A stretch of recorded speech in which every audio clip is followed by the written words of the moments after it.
Hello, this will be the last video of the chapter System of Particles and Rotational Motion. So in the last video we discussed the kinematics of rotational motion, where we understood that the same kinematic equations for linear or translational motion can be applied to rotational motion as well. You just have to replace the relevant components.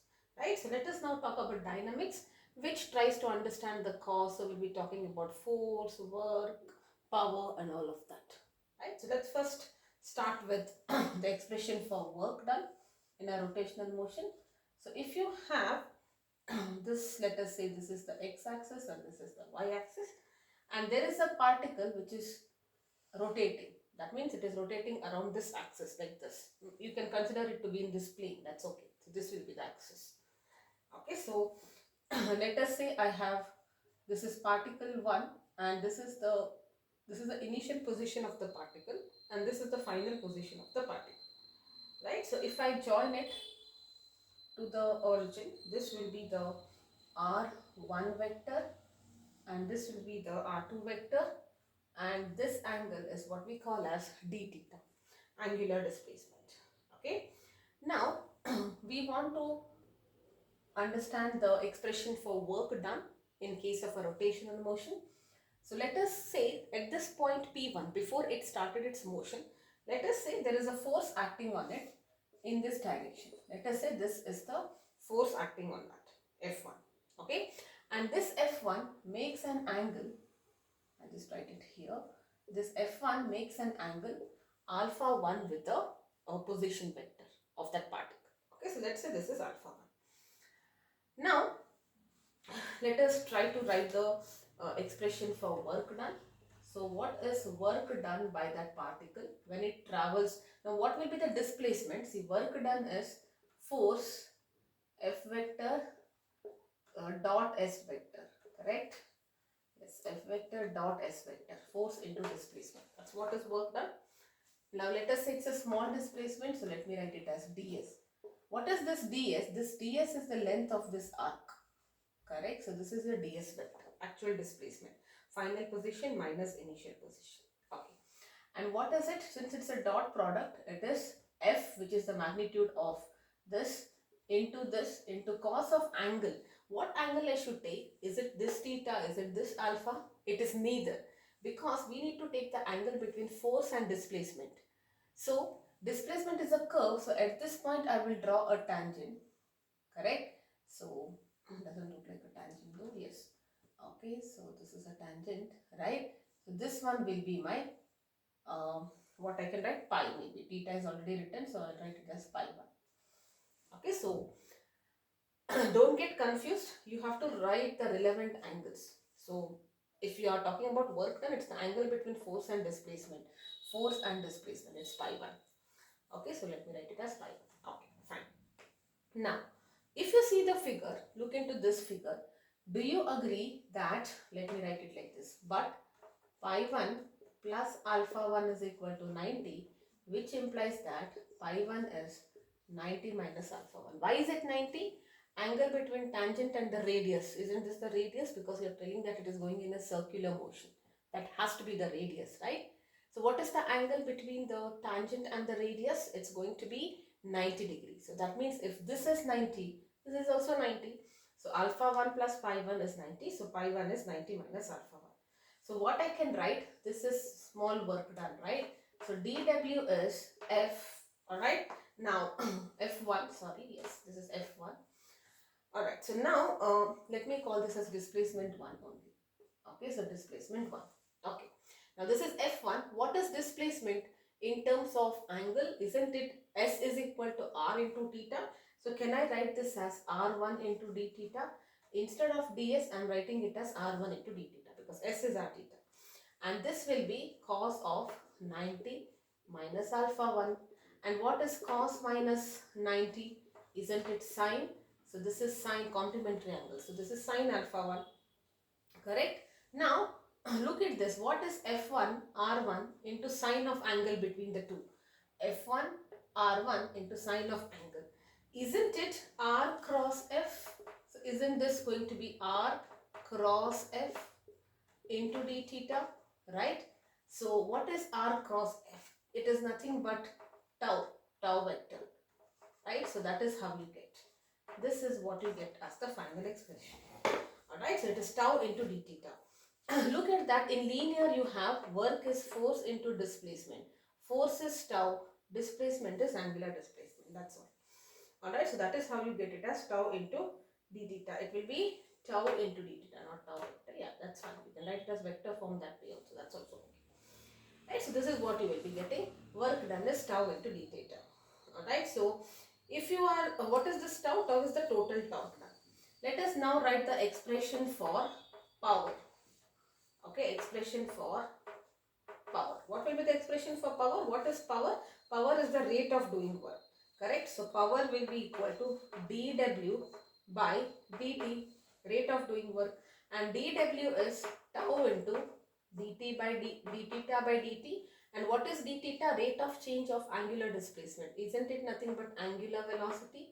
We knew power is force into velocity, right? So power in rotational motion will be tau into rotational velocity, that is angular velocity. Correct? Now if I write P as d w by dt, it is what we call as instantaneous power. Power at that instant. And where this is nothing but your w. Okay, so this is what we call as instantaneous power. That's okay. So you see that power is also following the same thing, right? Everything is very similar to whatever you have studied in the case of translational or linear motion. You just have to know the rotational equivalence of all of that, which I will again be giving you the list. Okay, so yes, that's about power. Now the last thing before we do the law of conservation of angular momentum would be relationship between torque and angular acceleration. Before even we start, let us first write it. Having known the relationship in translational motion, blindly let us see, and then let us see if that is correct. Alright, so what we need to do, we need to derive an expression between torque and angular acceleration. Okay, so what is torque? Torque is force in linear motion, and this is acceleration. What is the relation? F is equal to ma. We are so comfortable with linear motion, right? So that let us write it this way. So that means tau should be I into alpha, because I told you the rotational equivalent of mass is moment of inertia, summation mr square, right? So that is what you should get. But let us see if we are getting this or not. Alright, so let us imagine there is a rigid body which is rotating. Whenever you say that you have to derive, you have to write all the background. Okay, rotating about some axis. Okay, this is rotating due to on an axis. Okay, rotating about an axis. And why is it rotating? Because there is some torque. Okay, due to some torque, it is rotating. Alright, now because it is rotating, it will acquire angular velocity omega. I told you, see, force is the cause because of which the body is accelerating. The rotational equivalent will be torque is the cause because of which the body is rotating, right? And it will have a angular velocity. Alright, so if you consider omega to be the angular velocity, let us say the moment of inertia about that axis is about that axis about which it is rotating. Let us consider that moment of inertia to be I. Alright, so you know work done by the torque. The torque is doing work, right? Torque is making it rotate. So work done by the torque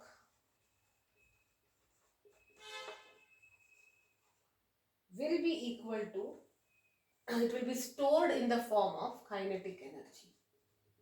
It will be stored actually, and then when it rotates, it is converted into kinetic energy. Correct? So we can say work done by the torque is nothing but kinetic energy. And what is kinetic energy? Half I omega square, mv square.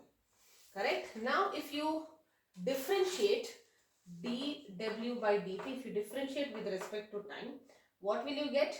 D by dt of half I omega square. Okay, so half is a constant, and I is also a constant. So you will get d by dt of omega square. Now many people make a mistake here. They will just write it as 2 omega. Okay, this is wrong, because if you have d omega, it is correct. So you have to write d omega by dt. Okay, parametric differentiation, which we'll study next year. So 2 omega, so it should be d omega by dt. You have to do it. Okay, if it was t square, you will just write 2t. Because these two variables are different, you will first differentiate, and then this variable you will differentiate with respect to this. Okay, so this is what we call as parametric differentiation, which we'll study. Just remember this if you're not getting. Whenever the variables are different, you have to again just write it this way. For now, let us understand. Okay, now what is d omega, sorry, what is this dw? Alright, this is not omega, this is w. This is nothing but power, correct? So what will be your power? Half. Now 2 and this will get cancelled, right? So this will get cancelled. So it is I omega. What is d omega by dt? It is rate of change of angular velocity, which is acceleration, correct? So that is what you will write. So you are getting power as I into omega into alpha. But what you want the expression for torque and alpha. Alpha is fine, we want torque, correct? So power, we also know what is power, we just now derived it. But power is also in terms of I into omega. Remember this, we had just now, oh wait 1 minute. The power is also equal to force torque into omega, correct? We just now derived it. See, power, how did we get this? Power is dw by dt, and d by dt of w is nothing but force into displacement. Alright, displacement is this, and dt by, so it is torque into d theta by dt, which is tau into omega. So that's what you have, correct? So you know that power is also equal to tau into d theta by dt is omega, correct? So you have omega here, right? So power, that means tau should be equal to I into alpha. That's it. And this is exactly what we have here. Okay, you start with power, differentiate it, and then compare the two powers.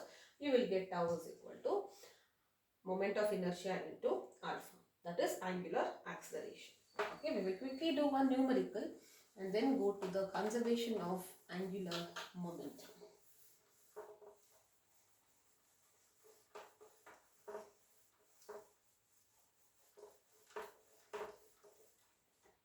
Okay, so a chord of negligible mass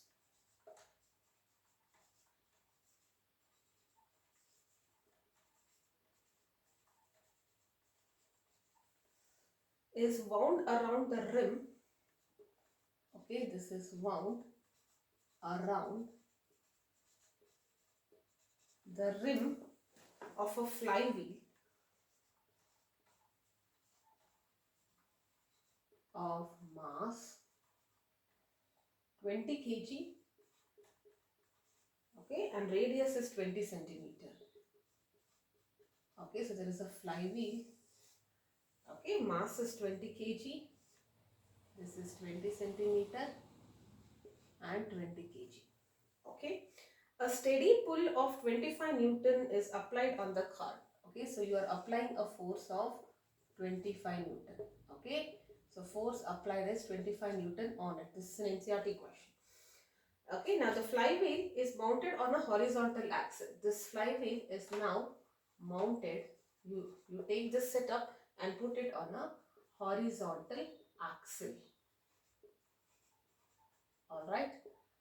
Okay, let's continue with frictionless bearings. Okay, you have to calculate. So what and all you have to calculate? First one, you have to calculate the angular acceleration, that is alpha. Okay, second one, I'll just write it here maybe. Second thing, there are a couple of things which you need to find out. Second one, work done by the pull. How much work is done by the pull? Okay, so work done by the pull when 2-meter cord is unwound. This is a cable, okay, you are pulling it and till you are getting a 2-meter cord. That's the question. And next one is find the kinetic energy of the wheel at this point. Okay, you have to find the kinetic energy at this point, and you are saying that the wheel is starting from rest. Okay, so these are the questions. Okay, so mass is given, r is given. I can find the moment of inertia. I want, what do I want? Angular acceleration. Correct. So you know that torque is nothing but mass, which is moment of inertia, into angular acceleration. Correct. So what will be your alpha?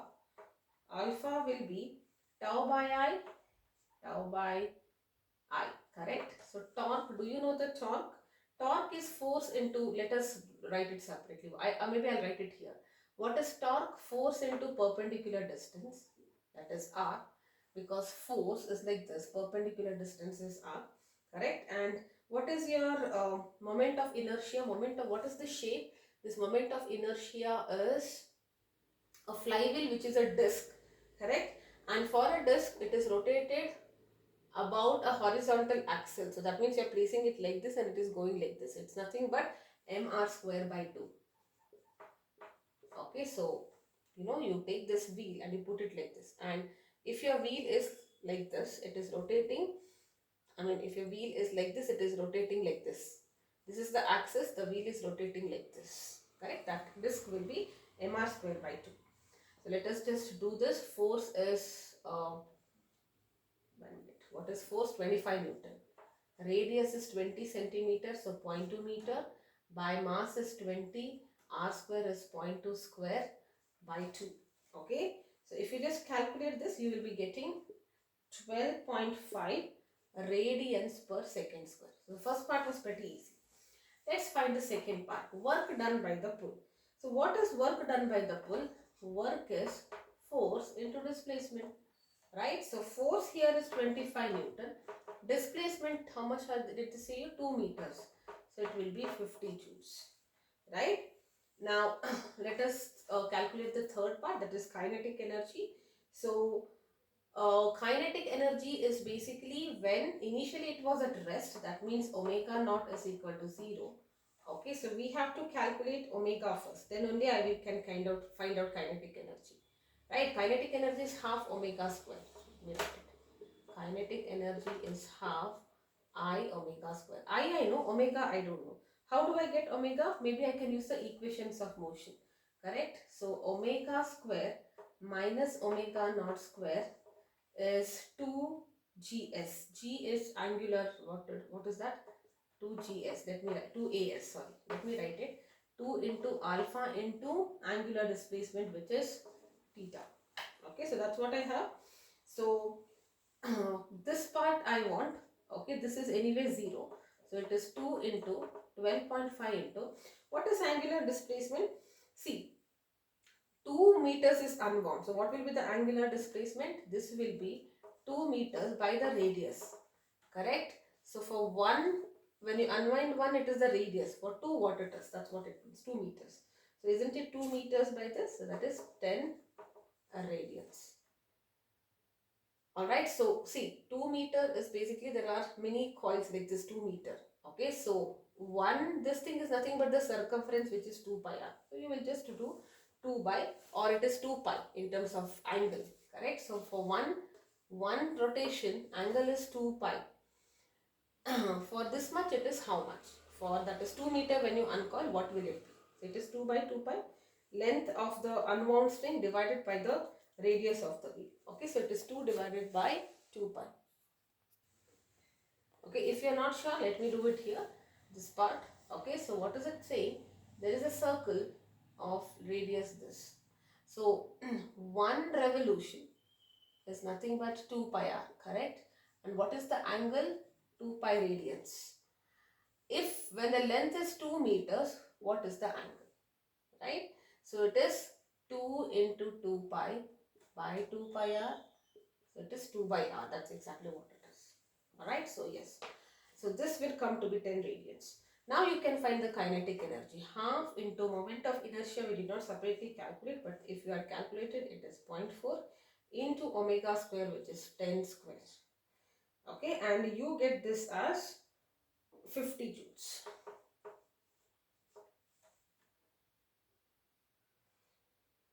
1 minute. So, oh, hold on, this is not 10.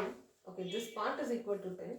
So this is actually, if you substitute this is actually 250 radians per second. Okay, so the answer is 50 joules. Now what is it? See, whatever work done is, when you pull it, that work done is stored as kinetic energy, correct? And there is no losses. That's why whatever entire work which is done is beautifully converted into kinetic energy. That's what it says. Okay, so this is about the dynamics of rotational motion. Okay, now the last part here will be the conservation of angular momentum. Again, a very beautiful concept.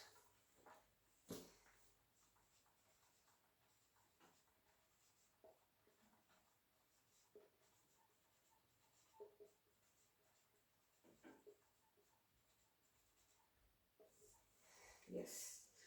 So what does it say? See, what is conservation of linear momentum? M1 V1, you remember that? M1 U1 plus M2 U2. Total momentum before and after is same. So M1 U1 plus M2 U2 will be M1 V1 plus M2 V2.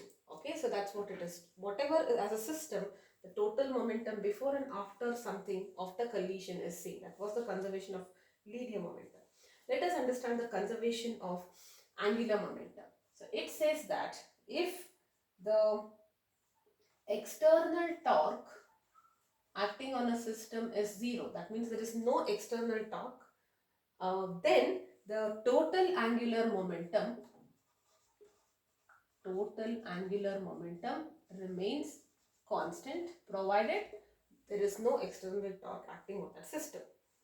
Right? So let us understand what it means. Alright, so you know that torque external, what is torque external?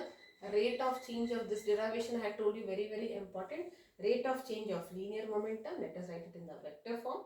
Now it is saying this is 0, correct? So if this is 0, what does it mean? That dl by L is going to be constant in that case, correct? There is no change. What is dl by dt? Rate of change. When you say it is constant, there is no change. So do you agree that then dl by dt should be equal to constant? Dl by dt is 0, means dl should be constant. Correct? So if a quantity is constant, it will never change with time, right? That means its value is constant. You start at 1 second, 2 second, 3 second, its value is constant. So this is a very simple proof which says that if there is no external torque acting on a system, total angular momentum is conserved. Alright, what do you mean by that? Now let us write L. What is the meaning of L? You know L is angular momentum. It is I, mass into velocity, I into omega. So I can write it as, when it is constant, I1 omega 1 is I2 omega 2. What it means, okay? The total momentum, if it has to be constant, angular momentum, if one of this quantity increases, the other quantity will decrease, so that their product is constant. That is what it says. Alright, so let us say, consider there is a chair. Okay, so this is my chair, and there is a girl sitting on a chair and she is rotating it. Correct? So if the chair is rotating, then if the girl stretches her arm, okay, so if she stretches her arm, we know that moment of inertia increases. If moment of inertia increases, that means if this increases, then the angular velocity will decrease. That means she will start spinning a little slowly. And if she wants to pick up speed, she will bring her arms closer, correct? So if she withdraws her hand and comes back to this position, she kind of curls up, then moment of inertia will decrease. The moment she curls up, the speed of the rotating chair will increase. Actually, you can try this. It's very beautiful experiment. So you sit on the chair. Okay, so ask somebody to give you a rotational push. We want that rotating chair. Okay, if you have one, you can try this. And then as and when it is rotating, you just stretch your arms out. You can feel that your speed is reducing. And then you curl back, you feel that your speed is increasing, angular speed, rotational speed. Alright, and this is the technique what these divers or circus acrobats, they all use this technique without actually, of course, knowing what they are doing. I mean, they do not understand the science behind it probably, but they have been doing this and seeing visible results. Okay, so what do they do? If you have a diver who is performing some somersaults, like for example, he's jumping from a high diving board. All right, so whenever he wants to get that momentum, increase the speed, he will curl up his bodies and jump so that he's getting a maximum speed. And when he's about to land, his speed should be reduced. So he will start stretching the body.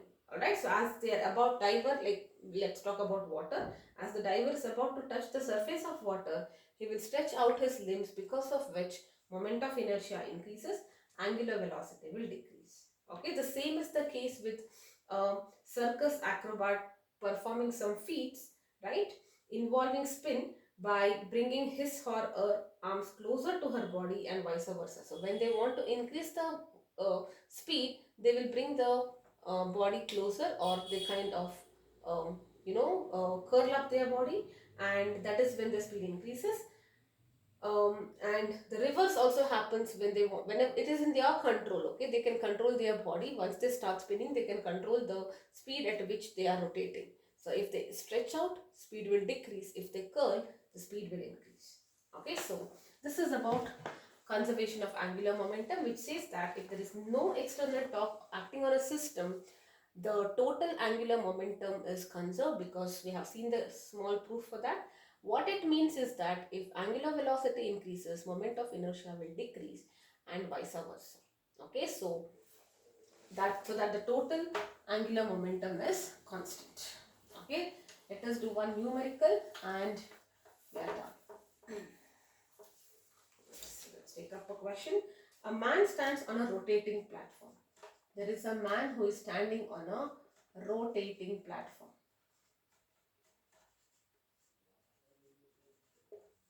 Okay, yes. With his arms stretched horizontally. So his arms are stretched horizontally. Okay, and holding a 5 kg weight. So he's stretching his arms like this and holding a 5 kg weight in each of his arms. Okay, the angular speed of the platform, this platform is 30 revolutions per minute. Okay, the man then brings his arm close to the body. Okay, then he brings his arm close to the body. Okay, and with the distance of each weight from the axis, okay, in such a way that the distance of weight from the axis changing from 90 centimeter to 20 centimeter. I'll tell you what it means in the diagram also. 90 to 20 centimeter. The moment of inertia of the man together with the platform. Okay, so this man plus platform together is taken to be constant, and it is equal to 7.6 kg meter square. You have to calculate his new angular speed. And obviously when the distance is becoming smaller, moment of inertia will decrease. So speed should increase, right? So let us verify this. Okay, so you know I1 omega 1 is I2 omega 2. Alright, so let us calculate I1 when he is stretching his arms. This is when he is stretching. Correct? So when he is stretching, what is I1? The initial moment of inertia plus the stretched one. How do you get that? Mr square, right? Because there are two hands and two weights, it is 2 into m into r square. What is the distance? It's given 90 centimeter. So it is 0.9 whole square. 0.9 whole square. Okay, so the initial moment of inertia is when he is not stretching or he is bringing it closer. He is just standing. So when he is stretching, you have to add that part, right? And how do you do that? This is nothing but mr square, right? Why 2? Because there are two hands and two weights, right? So 2 into 5 into 0.9 square, which will be 15.7 kg meter square. Okay, let us calculate I2. It is 7.6 plus 2 into 5 into distance is coming to 0.2. That means, see, when I am stretching, this is 90. Now it is 0.2. Okay, so 0.2 whole square. And this comes out to be 8 kg meter square. Okay, so omega 1 initially was 30 rpm. So it is 2 pi into 30 by 60 because we want in seconds. Correct? So this is going to be half, so it is going to be pi in that case, right? So yes, let us calculate omega 2. Omega 2 is I1 omega 1 by I2, correct? So it is 15.7 into this will be 8, right? Yes, and this will be 30, 1 second, so this is 30 revolutions per minute, so you divide by 60. This is 30 revolutions. If you, okay, you don't want to, yeah, that's fine. If you want, you can keep it as pi, but the thing is, if you want it in rpm, then you don't have to do this conversion. Okay, so angular only they have given, but angular in generally it is given as radians. That's okay. So let us say omega 1 is 30 rpm, so omega 2 will be this value, so it will be 58.88 rpm, and we know that it should increase, right? So these are the typical questions you might get for from conservation of angular momentum. So moment of inertia increases, decreases, very good question. You have to find the new velocity, angular velocity. All right, so that's it. So I'll give you a list of this for your information so that it becomes easier for you.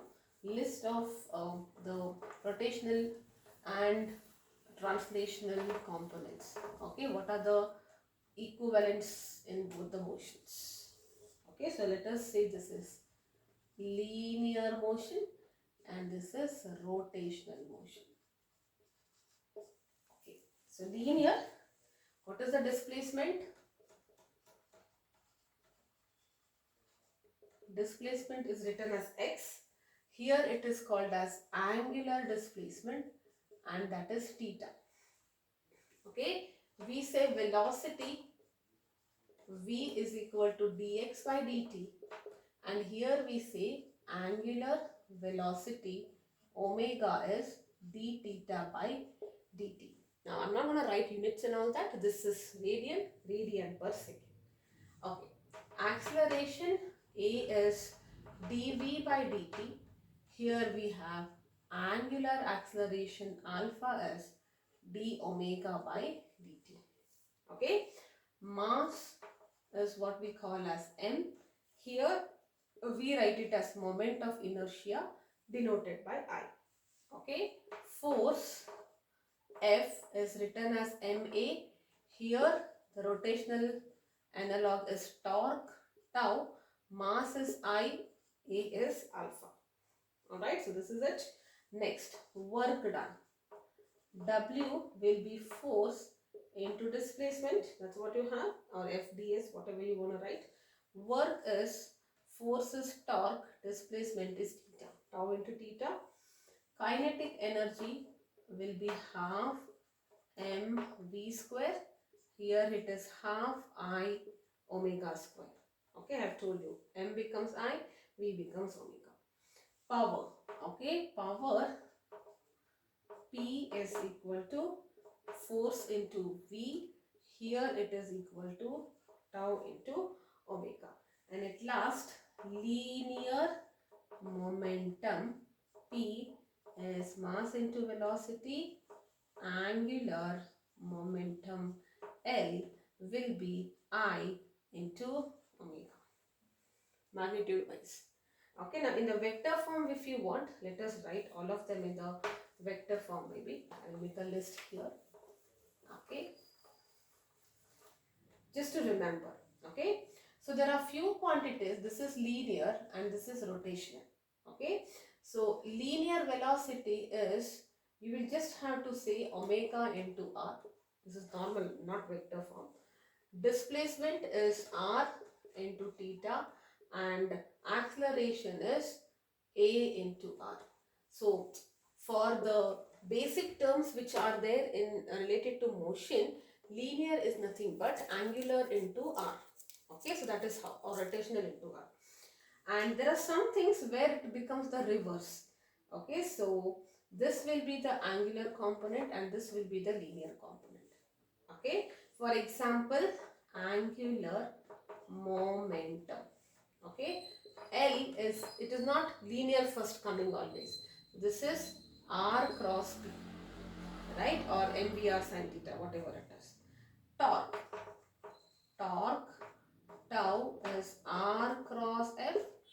Okay, and moment of inertia I is m into r square. Okay, so this is the only quantity which is r square. All other quantities are uh, this is linear is r into angular, here angular is r cross linear. All right, so that's it about this. This is the last video. I have covered up each type of numerical as and when we did a topic. One numericals I have covered, and I think that is enough. Pretty much everything is covered, whatever is there in your textbook. Okay, you can practice more numericals. Anything you are not clear, you can get back to me. All right, thank you and bye bye for now.